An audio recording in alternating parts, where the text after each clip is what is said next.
Buenas tardes, señoras y señores, muchas gracias por estar aquí. Agradezco a la sociedad la oportunidad una vez más de estar aquí en poco tiempo para presentar a una persona que merece la pena escucharle. Decía Oscar Wilde que era amante de la belleza. Yo creo que eso no es patrimonio solo de las apetencias de Oscar Wilde, sino que a mucha gente nos gusta la belleza, pero a otros además nos gusta mucho, casi tanto o más que la belleza, el talento. En ese sentido, me considero, y perdonen que les haga esta confidencia, una persona muy afortunada porque, amando tanto el talento, me invitan a hablar sobre Marañón, que es uno de los talentos más potentes que ha tenido la sociedad española a lo largo de la historia. Una persona irrepetible, polifacético, increíble, como vamos a ver, como ya saben ustedes.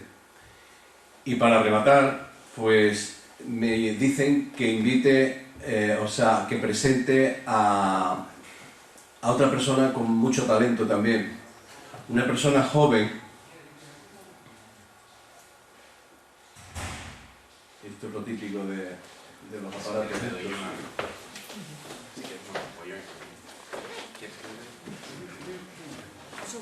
En el lateral está ahí. Estoy dando el lateral.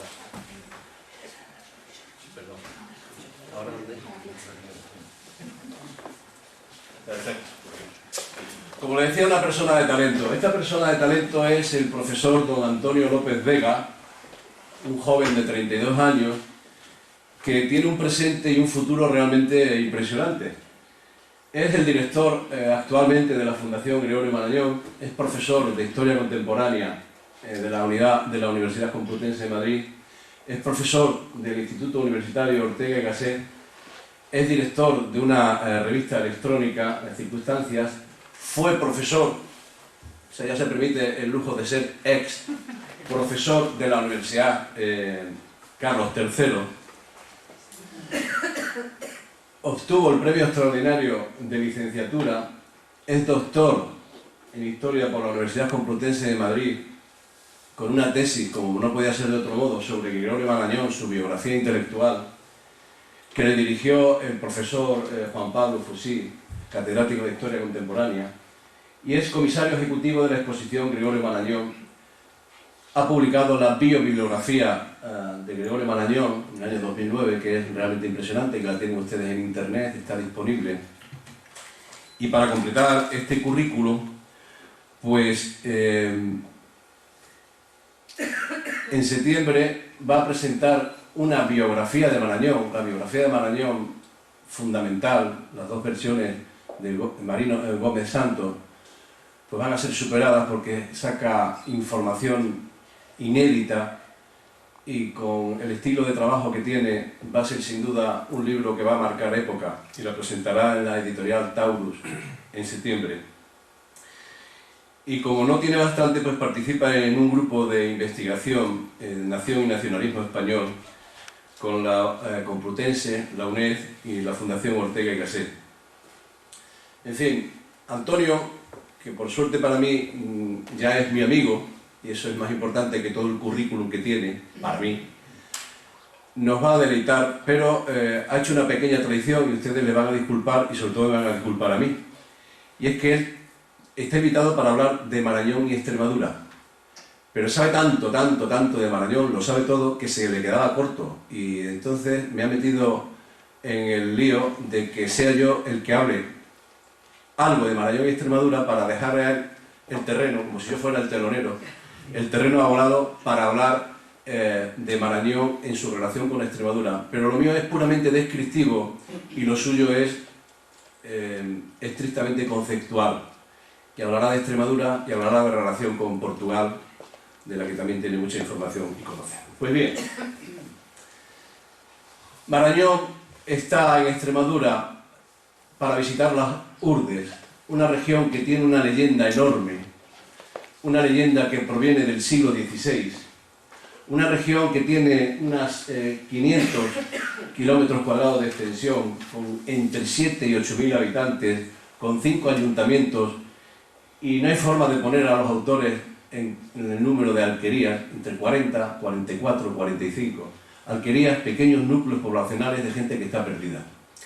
Esta es el Marañón, muy conocido popularmente, porque como vamos a ver ha tenido trascendencia por otras cuestiones, Marañón y las Urdes.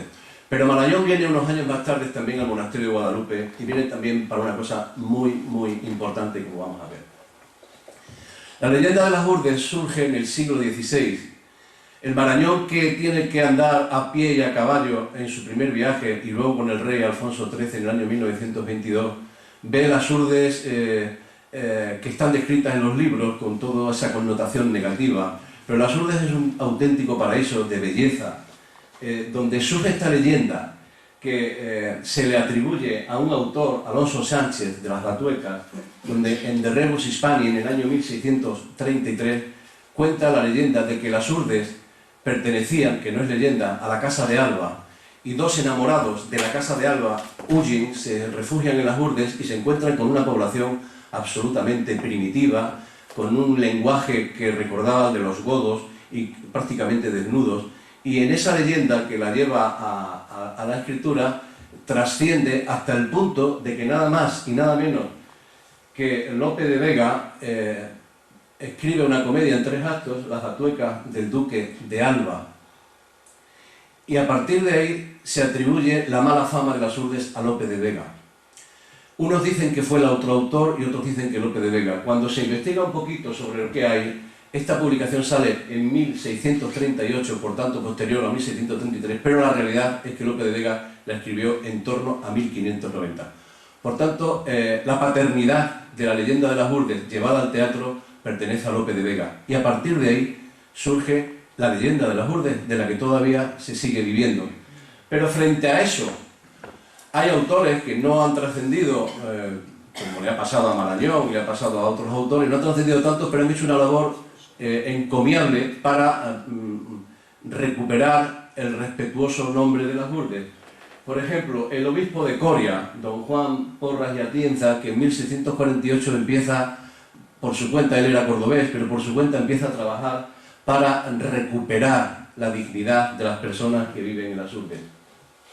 Tomás González de Manuel, que es de las Batuecas, escribe una obra que también les recomiendo que lean, de unas 80 páginas, deliciosa, en la que hace una reivindicación tanto de las Batuecas como de las Urdes, y por lo que cuenta, que es realmente interesante, tuvo que haber una época en las Urdes, tuvo que haber una época de esplendor, en connotación con el tiempo, antes de los romanos, que hay vestigios de los romanos, hay monedas acuñadas de los romanos, tuvo que haber una época de esplendor que se debería recuperar. Yo creo, y lo digo aquí, que se tiene que volver a escribir la historia de las Urdes, quitándole a Buñuel, incluso quitándole a Marañón, que indudablemente tienen un peso específico enorme. Hay que volver a entrar en las Urdes y hay que recuperar las Urdes, porque las Urdes todavía guardan secretos. Y la leyenda, la de los amantes de la Casa de Alba, ha tapado totalmente la realidad de las Urdes. Y yo creo que la Universidad de Extremadura y los investigadores de Extremadura tienen la obligación de entrar aquí. En el siglo XIX, el obispo de Plasencia, don Francisco Jarrín y Moro, en 1648 aproximadamente, se mueve también con su secretario de obispado y crean la sociedad La Esperanza de las Urdes. Ya el nombre, La Esperanza, quiere decir que van buscando la salvación, la recuperación de las personas, que son personas que viven en un país en el siglo XIX y que tienen los mismos derechos y deberes que el resto de las personas, pero que evidentemente están a mucho tiempo por detrás de condiciones. Nuestro gran don Vicente Barrantes, que lo tocó casi todo y perfecto, escribe Las Urdes y sus leyendas, una conferencia que da en la Real Academia de Historia en Madrid en torno a 1890, la tiene publicada también, y en esa obra, en esa conferencia, como siempre hacía Barrantes, con una documentación absolutamente impresionante que apabulla a los que nos gusta leer de estas cosas, pues pone o intenta poner también un poco las cosas en su sitio. Llegamos al siglo XX y en 1904 el rey Alfonso XIII visita Salamanca y allí está José María Gabriel y Galán, y en una revista que se llama precisamente Las Urdes escribe un poema, Las Urdanas, que lo que intenta es también llamar la atención y llama la atención. se celebra el Congreso Jordanófilo, el primer congreso que se celebra en Plasencia, y hay gente del mundo del derecho, del mundo de la medicina, del mundo de la antropología, del mundo de la economía, de la política, que participan en este congreso y están intentando movilizar a la sociedad para decir aquí ocurre algo. Y lo que ocurre, hay personas como el doctor Ángel Pulido, el jefe de sanidad en Cáceres, el presidente del Colegio de Médicos, que participan como puede. Pero llega otro personaje de un enorme talento, don Miguel de Unamuno, y visita las Lourdes en 1914 con dos franceses, Jacques Chevalier y Maurice Legendre. Se mete en las Lourdes y publica sus Andanzas y Visiones y ahí dice cosas. Pero entre 1908 y 1922 en realidad no se hace prácticamente nada. Y llega Marañón a las Lourdes acompañado de los doctores Bardají y Goyanes en abril, en la Semana Santa, el Martes Santo de 1922. Y yo me pregunto, después de haber entrado con cierto detalle a analizar esto, ¿por qué vino Marañón a las Lourdes? Con 35 años y 10-12 años de ejercicio médico joven. Hace ese viaje y hace dos más, el de junio de 1922 ya con el rey Alfonso XIII y en febrero de 1924 de una forma discreta para ver si se había hecho algo de lo que habían propuesto.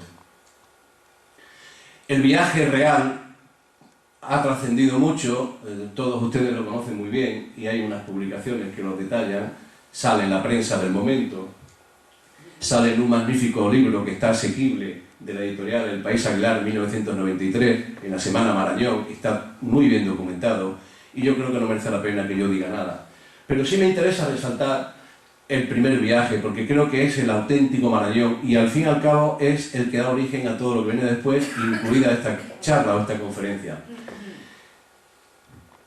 Marañón sale de Madrid con el doctor Goyanes, se encuentran con el conde de Romilla, que está de diputado de la zona, va un antropólogo con ellos, el doctor Hoyo Sainz, Ariano Ortega, Moreno, médicos también. En las Lourdes les espera el doctor Cabana, Rosado Munilla, que se dice, ven ustedes el apellido, lo lleva a la familia Ortega, es farmacéutico y ya dice el propio Marañón que se parecía mucho físicamente a los Ortegas, lógicamente. Y un personaje que sale siempre en los papeles de estas cosas de las Lourdes y Marañón, que es el doctor Bardají López. El doctor Bardají López me he vuelto loco buscando información sobre él y he encontrado dos crónicas de sociedad en el ABC de Sevilla y en el ABC de Madrid, de dos bodas, ya en los años 50 o 60, no una aquí en Badajoz, y poco más. En la Enciclopedia de Extremadura le dedican una pequeña sección en la que dicen algo a él y a su hermano, Luis, él es Enrique, su hermano Luis, que fue diputado radical por Badajoz, que fue ministro de Instrucción Pública y que viene la fotografía de Luis, pero no la de Enrique.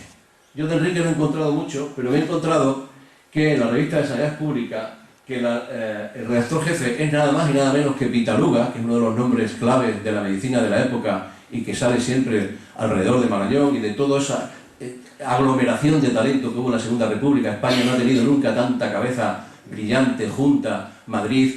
No ha habido una ciudad en el mundo que haya tenido tanta gente inteligente trabajando, cada uno desde su forma de ver la vida y de ver todo. Pues bien, ahí está Bardají y está el segundo, colocado con otros nombres brillantes que están, como digo, en la ciencia y en la medicina de la época. Y también he encontrado que el Ayuntamiento de Tarrasa lo hace hijo adoptivo en 1951, porque entonces era allí el CAP, el jefe de sanidad.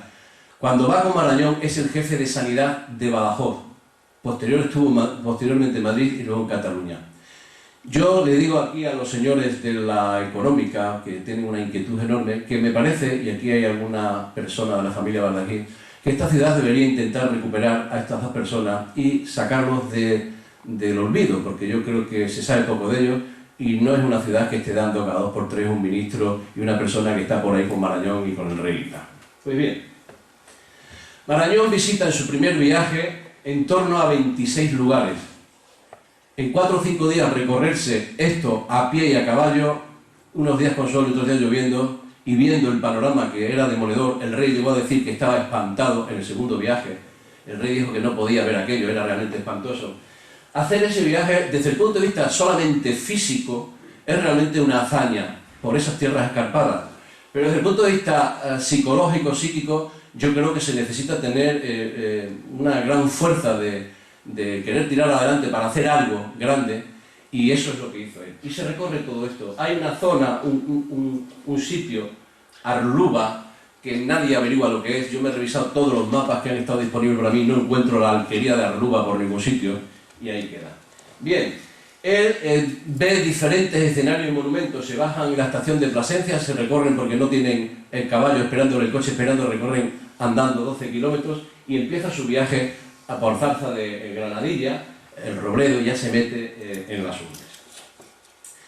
La epidemiología que encuentra y que describe, yo le he detectado 17 términos médicos, unas son enfermedades o problemas que ve y otros los cita, como la gripe, no ve gripe o no lo dice, pero sí habla de la gripe, y de forma tremenda, como vamos a ver, y sobre todo el bocio, el 25% de las personas tienen bocio, y cretinismo, y paludismo, y además distingue muy bien, no tiene nada que ver un problema endocrinológico del tiroides con un problema infeccioso, como es la malaria o el paludismo, pero él dice muy bien claramente, esto no tiene nada que ver, y con un gran sentido clínico, que a mí, que soy infectólogo, me maravilla, detecta cómo varía según la altura, sin que se sepa entonces que el mosquito anófele tiene una cierta capacidad de actuar. Por ejemplo, en Kenia, donde yo he podido trabajar de colaborante, hay malaria abajo, pero en Nairobi prácticamente no la hay porque está a 2000 metros de altitud. Pues él detecta eso y llama la atención como que los pueblos de arriba de la sierra, los pueblos de abajo del valle, tienen diferente comportamiento epidemiológico con el bocio y con el paludismo. El paludismo está abajo, donde hay algún charco dentro de que son tierras escarpadas y está el mosquito anófeles, y el bocio está arriba porque es donde hay la pobreza extrema y donde hay el hambre mayúscula. Ese detalle lo dice y lo deja caer ahí, pero habla de más cosas y al final termina hablando de que lo que hay allí es hambre, hambre aguda. Dice que hay un dolor en el estómago, lo describe muy bien, que impresiona. Hay hambre, y lo pone, yo lo he puesto con mayúscula para destacar eso. Pues bien, lo resume todo en decir, esto es un problema sanitario y luego todo lo demás. Y llama la atención de la sociedad de la época diciendo que lo primero que hay que hacer es darle medicinas para el paludismo y comida para que varíe la dieta que van a ver ahora, que era realmente pobre, espantosa, y además carreteras y médicos y todo lo que venga más. Pero lo urgente es medicación para el paludismo, que incluso la entregó el rey 3 meses después, y dar de comer al hambriento. Y como digo, o como había dicho antes, me llama la atención de por qué las Urdes. Y yo creo que Marañón, no sé si lo tendrá escrito, y Antonio nos lo podrá decir después, Marañón utilizó a las Urdes porque Marañón era consciente de que las Urdes era toda la península ibérica. La península ibérica estaba urbanizada, porque había bocio y cretinismo por todos sitios, había una pobreza extrema, había una mala alimentación extrema.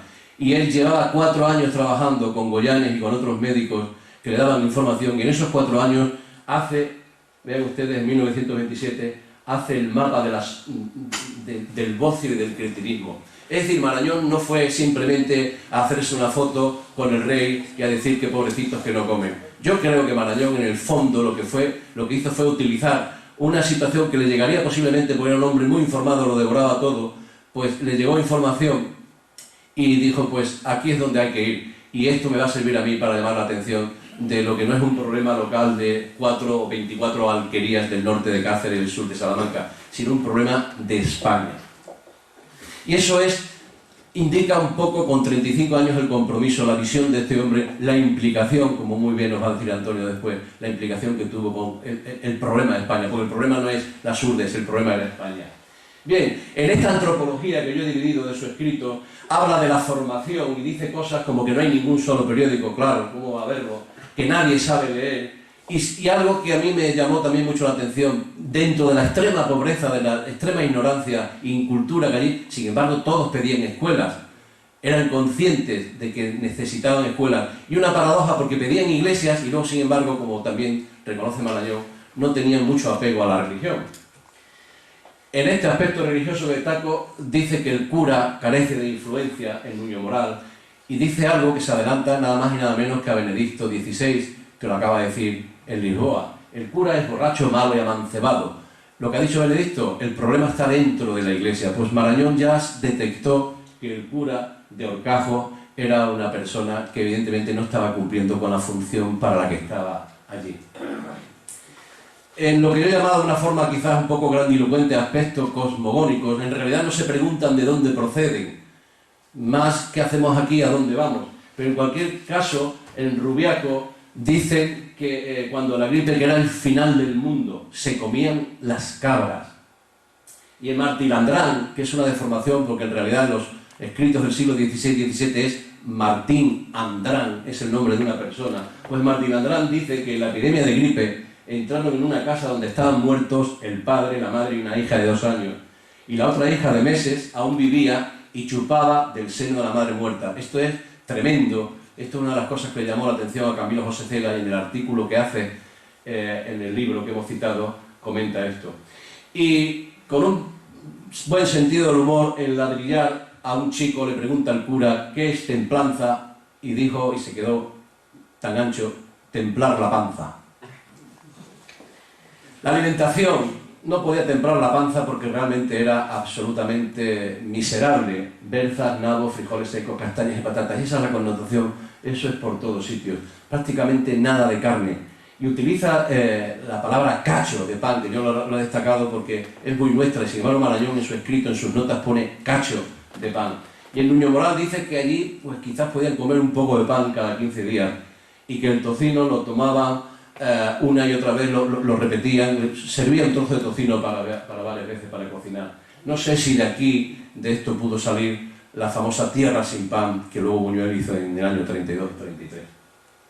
Los aspectos morales hablan muchísimo del amancebamiento, en Horcajo, Nuño Moral, Casares. Dice, hay amancebamientos bastantes consentidos. Algunos hombres viven con 2 mujeres o con 3 en la cama y 2 de ellas suelen ser hermanas. Y luego también más adelante cuenta también cómo pues un señor está amancebado con su nuera a cambio de unas tierras y tal. Habla de que las bodas son muy tempranas, 14 años o menos, y el interés de los padres, y que los novios se van andando a Ciudad Rodrigo para que se ayunten en el camino, los dejan solos. Habla que, según le informa el cura de Martilandrán, de que hay mucho pecado sodomita, hay mucha sodomía, y habla de la vida sexual de esta pobre gente. Cita un problema que probablemente con el hambre es lo que más le dolió, lo que más le llamó la atención, lo que él llama la crianza o la lactancia mercenaria. Los pilos. Pilos debe ser la contracción, deformación del lenguaje fonético de pupilo. Son los chicos que de Salamanca y de Ciudad Rodrigo los llevan a amamantar por las mujeres de las Urdes. Y se da una situación que realmente es dramática. Cada chico de estos supone 30 o 40 reales para la madre que amamanta. Y como no hay comida para todos, muere el sano, el hijo natural de la mujer, a favor del pilo o del pupilo, porque era una fuente de ingresos. Eso es terrible, realmente, en mi opinión. Y Marañón lucha a muerte contra esto de la crianza mercenaria. Pues bien, cita algún comentario sobre la muerte, sobre los muertos, le impresiona un entierro, le impresionan los cementerios que están sin cruces, despoblados y que son algo que cuando muere alguien, el cadáver, si el río ha crecido, se ha roto el puente, no pueden trasladar el cadáver y está varios días expuesto, o que tiran de una cuerda arrastrándolo por el agua, en fin, cosas. Y algo también tremendo que a Cela le haría delicias por su tremendismo: las madres matan a sus hijos y toman a los pilos para ganar dinero. Y dice que hay una mortalidad infantil por encima del 90%, solamente nos superaba en aquella época Rusia. Y por dar un plato de mejor sabor, me he permitido sacar algo que es un contraste tremendo. Yo creo que Marañón tenía en la cabeza escribir algo después de estas notas. Estas notas han estado perdidas 70 y tantos años, hasta que las encontró su nieto. Pues hablando del hambre y hablando de tantos problemas, sin embargo, 7 veces dice cosas como que en Plasencia desayuno con huevos fritos, café y churros exquisitos. En Zarza de Granadilla, comida copiosa y bien regada de vino en casa de Carlos Rodríguez. En Pino Franqueado, comida pantangruélica y cena pantangruélica en casa del cura don Primitivo. Cita 2 veces a Pantangruel. Cambroncino, comida rústica con 2 copas de vino para 8 personas. La cena de vigilia, con 6 platos.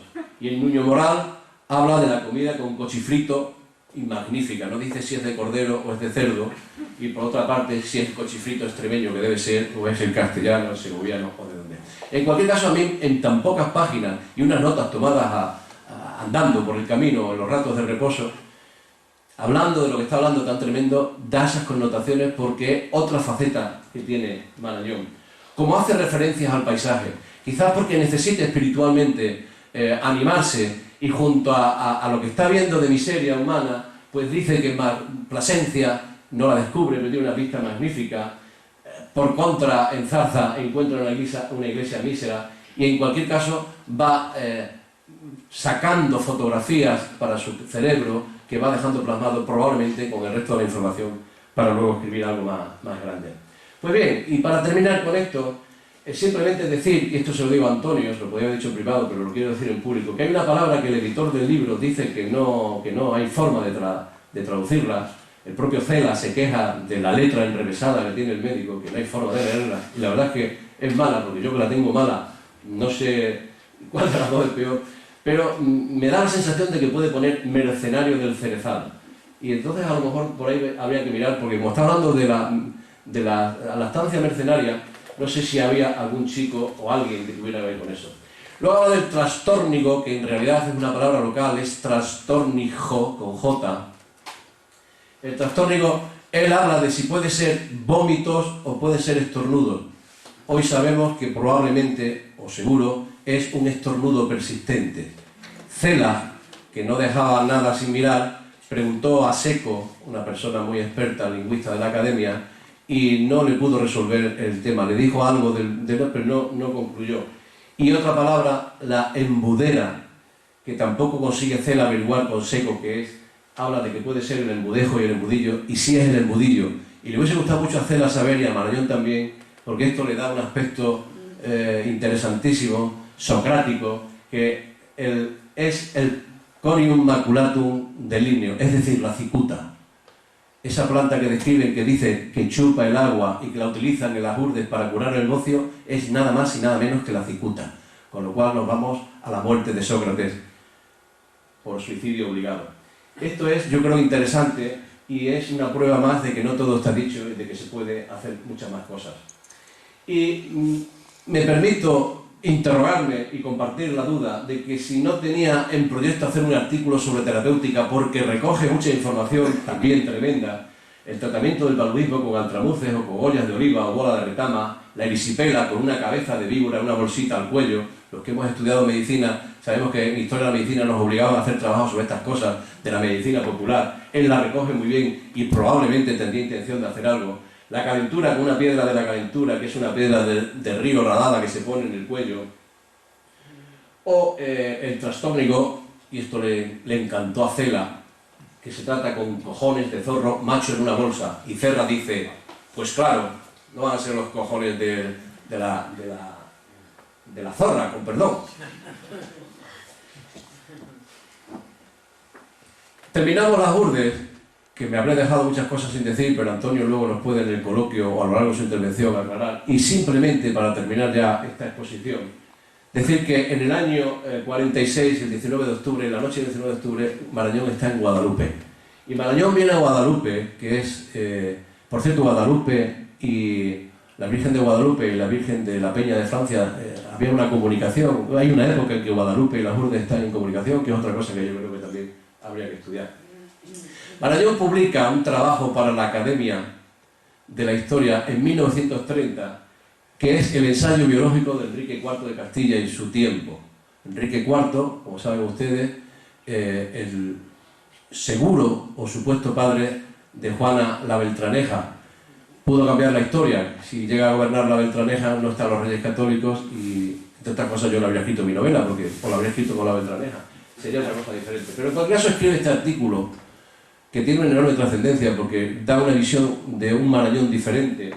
Y él se acoge a mirar los testimonios iconográficos que hay, que no les da mucho valor porque pueden despistar y porque son, pues, digamos, muy modélicos en cuanto a que es laudatorio a los políticos, pero se va a los testimonios literarios, sobre todo de Enríquez de Castillo y de Alonso de Palencia, que es el gran enemigo, pero que es el que parece que escribe con mayor rigor y seriedad.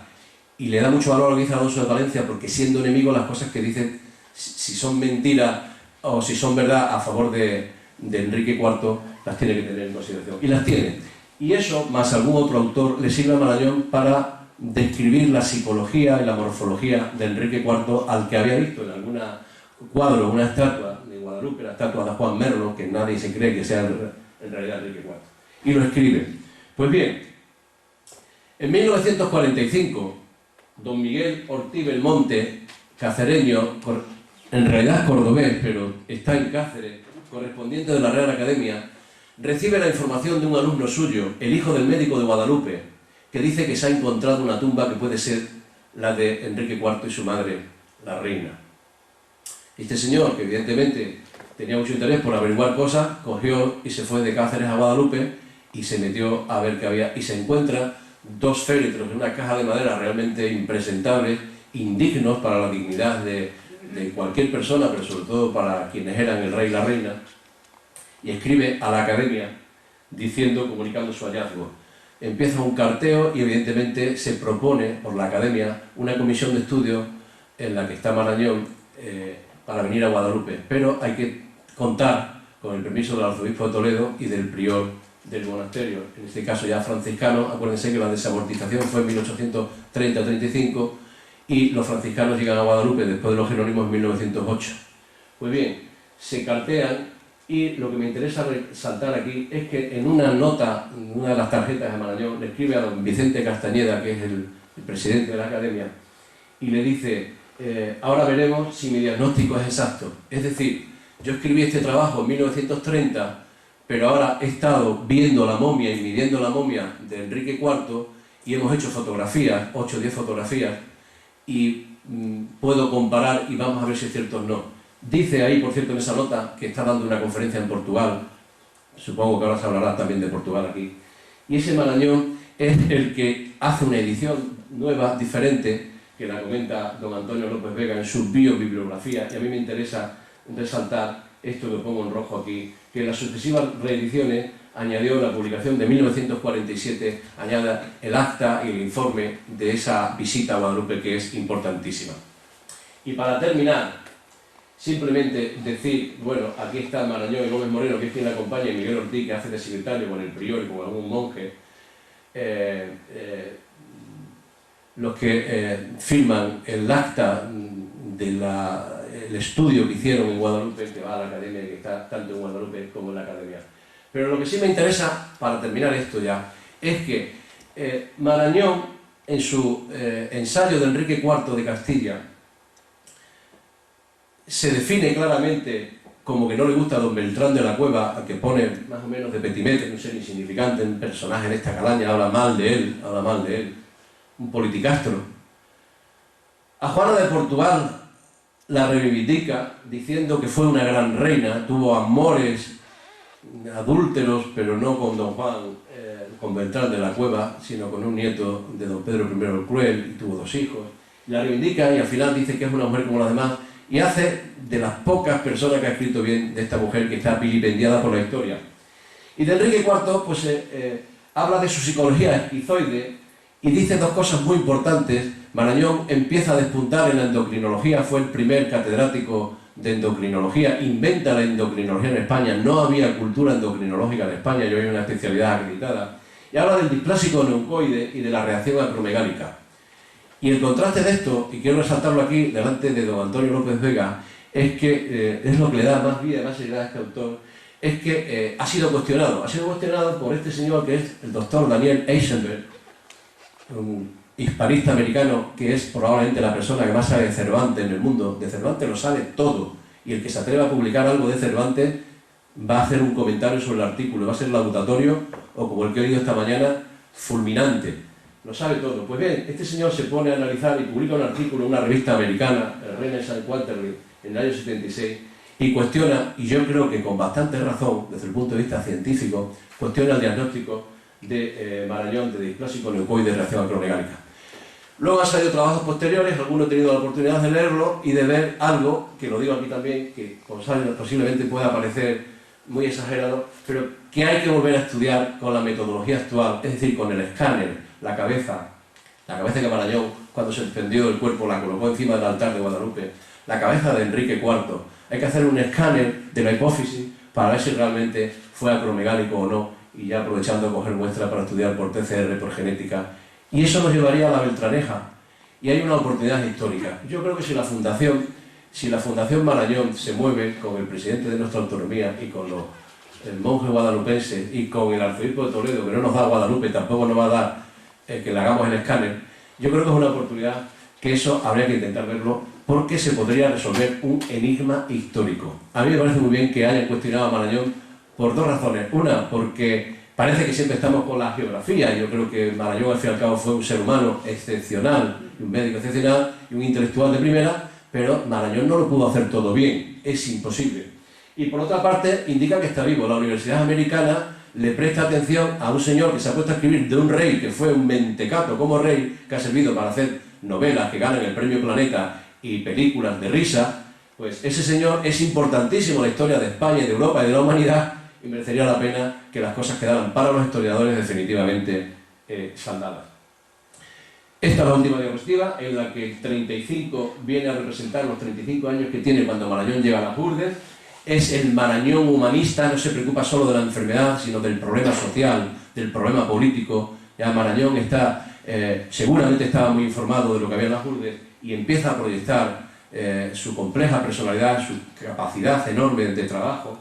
Y en el año, cuando tiene 59 años, en el año 1946, acude a Guadalupe y aparece el Marañón historiador pidiendo disculpas en el ensayo, diciendo que los historiadores no son los únicos dueños de la historia y que él tiene derecho a hablar de la historia, pero desde la óptica de un clínico. Y no inventa, pero le da un impulso enorme a la patobiografía, porque después vino su Antonio Pérez, vinieron obras y un montón de autores se han dedicado, autores serios, porque gente que coge y se ve un par de biografías y haga el diagnóstico retrospectivo y tal, eso tenemos todos los días en la revista, que es poco serio. Cuando ocurrió la peste de tal, de que murió el rey católico, de que murió tal, y siempre se llega a los mismos lugares comunes. Y eso no es serio, la investigación histórica es tan seria como la investigación científica, porque al fin y al cabo es ciencia. Este Marañón historiador da una dimensión también al personaje, y yo he querido dejarlo aquí porque estoy seguro que don Antonio López Vega, a partir de esta diapositiva, más lo que él tiene de su enorme conocimiento, pues nos va a poner al auténtico Marañón, que es bastante más de lo que yo he podido decir aquí. Muchas gracias.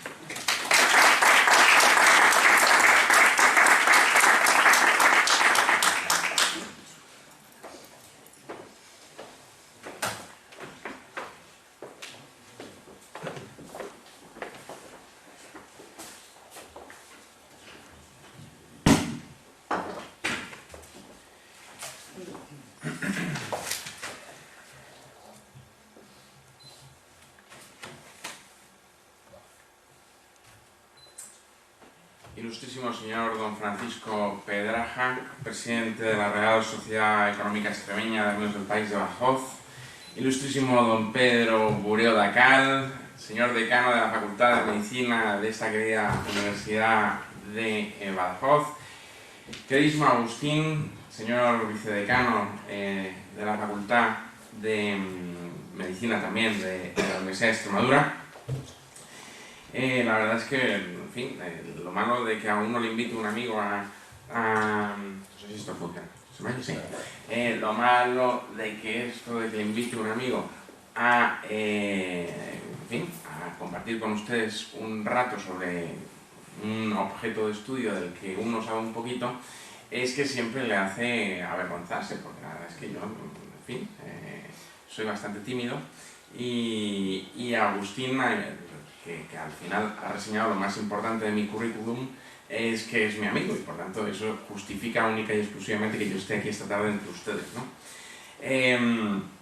La verdad es que he hecho trampa porque en mi conferencia, que es Marañón y Extremadura, he sido yo quien le ha pedido a Agustín que él hablara de la cuestión, digamos, más médica, más de la cuestión infectológica y endocrinológica de las Urdes, porque me parece que ustedes tienen la enorme fortuna de contar entre su inteligencia pacense a un intelectual de la talla de Agustín Muñoz. No estoy descubriendo nada nuevo porque esto ya lo he publicado yo y lo he escrito en algún periódico y por tanto, en fin, estando tú en la mesa, no me presentes, cuenta tú lo de las urdes, que lo vas a hacer muchísimo mejor que yo, y además con más autoridad, porque es un infectólogo de reputación mundial y por tanto me parecía que tenía mucho más sentido, ¿no? Estoy muy contento de estar en esta sede porque Marañón reivindicó las sociedades económicas de amigos del país en los años 40 y 50, en un momento donde muy poquitos se atrevieron a hacerlo, porque por si se han olvidado, en esos años la tradición liberal, el periodo ilustrado, eran dos cuestiones bastante anatemizadas en España. Y Marañón escribió ahí una serie de ensayitos sobre los caballeritos de Azcoitia, que están en el origen de estas sociedades, sobre las propias económicas de diferentes lugares. Recuerdo ahora mismo uno sobre la económica de Sevilla, y por tanto los que nos sentimos vinculados de una u otra manera a esa tradición liberal que emerge desde las Cortes de Cádiz hasta hoy, pues es una satisfacción encontrarnos en sedes como esta, en la que nos sentimos en cierta medida en casa, ¿no? Sí quería recoger el guante que me lanzaba Agustín en su intervención sobre el escáner. En fin, colaboración total, ¿no? A mí me parece más apasionante que la que podemos liar en el panorama, no digo ya historiográfico, sino político. O sea, yo solo de pensar lo que le puede dar a los catalanes si se enteran de que resulta que la Beltraneja era la verdadera, y en fin, esto puede generar un problema político nacional verdaderamente interesante. Así se olvidan un poco de Felipe V, que podría estar muy bien, y en fin, sería verdaderamente interesante. Así que, en fin, ese guante lo tomo y lo asumo como nuestro, porque de todo tuyo y ya lo considero mío también, y por tanto, con el mayor de los gustos y demás. Bueno, mis colegas marañonianos han observado con cierta malicia y no poca condescendencia el título que hemos dado a esta conferencia, Marañón y Extremadura. En lo que pueda haber de autoconsideración, de hijo adoptivo que me doy de esta queridísima tierra de Extremadura, acepto orgulloso la crítica. Pero no crean que voy a dejar aquí la cuestión. Pienso de veras, como biógrafo y estudioso de la figura del insigne médico, que si bien Extremadura en términos cuantitativos pudo tener un peso relativo en la biografía de don Gregorio Marañón, desde luego puedo afirmar, y afirmo, que Extremadura tiene un peso fundamental como clave interpretativa en las tres facetas fundamentales de la vida y obra de don Gregorio Marañón: la de médico, la de humanista y la de liberal. Por decirlo con rotundidad, su viaje a las Urdes, en abril y el verano de 1922, es un viaje personalmente decisivo. Es su viaje personalmente más decisivo en toda su vida, quedando para siempre desde ese momento comprometido como intelectual y como español con el devenir de su país. Por cierto, que en relación a esa pregunta que también lanzabas de dónde le venía a Marañón esa afición por las Urdes o ese interés por las Urdes, para mí no hay ninguna duda, le viene de Unamuno, porque Marañón, desde un punto de vista intelectual, está muy vinculado a la esfera unamuniana, como dije en algún momento, desde el inicio de su carrera académica, universitaria, intelectual, si quieren, hasta finales de los años 20, ¿no? Que ya bascula, oscila hacia una posición más orteguiana, ¿no? Desde luego, en ese contexto, seguro que escuchaba a don Miguel todas las cosas que decía de las Urdes y ese gran tema que ha descrito mejor que yo Agustín, y sobre el que no voy a reincidir. Como médico, y dado que el profesor Muñoz ha explicado y descrito con precisión lo que fueron los viajes de Marañón a la región, déjenme insistir en cómo su implicación en la región de las Urdes explicita tres de los grandes legados marañonianos en clave médica. Primero, en su vertiente investigadora, Marañón ha pasado a la historia como arquetipo de médico humanista, como todos ustedes conocen, cuya imagen está asociada en el subconsciente social a una capacidad prácticamente taumatúrgica para influir psicológicamente en el tratamiento y curación de sus enfermos. En otras palabras, Marañón aplicó lo que hoy conocemos como medicina psicosomática hasta las últimas consecuencias. En su idea de que no hay enfermedades sino enfermos, esa idea de medicina personalizada, anticipaba también lo que hoy conocemos como medicina personalizada. Esto es la que se centra en los diagnósticos y tratamientos, en las particularidades, particularidades, biológicas, fisiológicas y metabólicas de cada enfermo. Pero es que desde un punto de vista investigador, como digo, el viaje a las urdes sintetiza las dos cuestiones que centraron sus dos grandes ámbitos de investigación: la endocrinología, de la que fue pionero en nuestro país, como ha quedado dicho, y las enfermedades infecciosas. Dado que el profesor Muñoz ha explicado muy bien esto, simplemente anotaré una cuestión en relación a la endocrinología, dado que ha citado que fue el primer catedrático en nuestro país de esta disciplina. Y es una curiosidad, pero es una curiosidad relevante. No sé si hay endocrinólogos en la sala, seguramente ellos ya lo conocen, porque igual lo sufrieron, ¿no? Y es que Marañón solo hizo unas oposiciones en su vida, en realidad dos, lo que pasa que son al mismo cuerpo, que es médico de la Beneficencia Provincial, en 1908 y 1910. Cuando gana esa oposición elige el Servicio de Enfermedades Infecciosas del Hospital General de Madrid, donde desarrolla su labor clínica y docente e investigadora, ¿no? Bueno, después de asistir al panorama desolador y lamentable de lo que eran las oposiciones en la España de esos años, él juró y rejuró que no volvería a hacer unas oposiciones en su vida, y así fue. De hecho, en 1924, cuando ya es una figura de índole nacional e internacional, lo que es profesor agregado de patología médica en el Hospital General, porque él se negaba, dice: todo lo que no sea un concurso, yo no pienso entrar a la famosa trinca de entonces, o sea, no, por ahí no voy a pasar. Bueno, llegado el gobierno de la República, en el verano de 1931, don Fernando de los Ríos impulsa la creación de la Cátedra de Endocrinología y lo hace por decreto. Dice: bueno, esto se va a atribuir a una personalidad de reconocido prestigio nacional e internacional, a propuesta de la Facultad de Medicina, la Diputación Provincial y la Academia de Medicina. Lógicamente, las tres instituciones propusieron a Marañón, y Marañón en el verano de 1931 asume esa cátedra de endocrinología, ¿no? Y por tanto es una cátedra ad nominem, o sea, es una cátedra con el nombre de Gregorio Marañón, ¿no? Eso que en 1931, en fin, parecía lógico y normal, acarreó unas dificultades para la disciplina verdaderamente sustantivas, porque cuando muere Marañón en 1960, por decreto también muere la disciplina, y por tanto, muerto el catedrático, muerta la disciplina endocrinológica, con todos los discípulos que se quedaron absolutamente en la calle, ¿no? Quien hace la ley hace la trampa, está claro.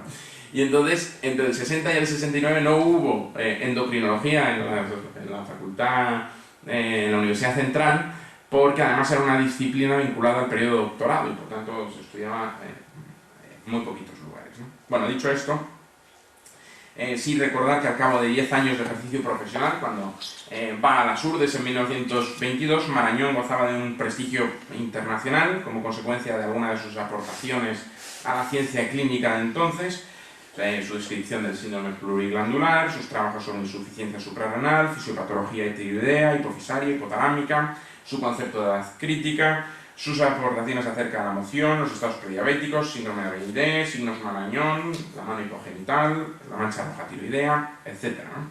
Ya había impulsado una decena larga de grandes trabajos de trascendencia nacional e internacional, la doctrina de las secreciones internas, con Teófilo Hernando, el Manual de Medicina Interna en 1916, que es el primer tratado de este tipo realizado por autores exclusivamente españoles. En 1918, la faceta infectóloga de Marañón emerge en toda su rotundidad con motivo de la pandemia gripal a la que se asiste y que causa millones de víctimas en toda Europa y en todo el mundo, y que hace que junto a Gustavo Pitaluga y Ruiz Falcón sea comisionado por el gobierno español para ir a París a estudiar con los grandes científicos del mundo si aquello tenía algún tipo de arreglo. Allí conoce a Fleming, 10 años antes de que sea descubridor de la penicilina, y eso hará que entablen una amistad que durará a lo largo de las décadas y que tiene como consecuencia que lo traiga a España en 1949 y que Fleming rechace todo tipo de invitaciones y solo venga a casa de su amigo Marañón, y además le trae en regalo la ramita de penicilina, la primera, y por tanto eso